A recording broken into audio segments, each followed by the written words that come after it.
Today in front of me Samsung Galaxy Tab S8 2021, and I'll show you how to activate Google Assistant on this device. So first you should go into the Google folder and then launch the Google application. Then just click here on this icon and tap into the settings.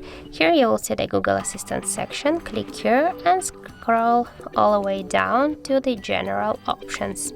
Now just here you'll see the Google Assistant switcher. Just to turn on Google Assistant, click once on the switcher and then confirm your action by tap to the turn on again.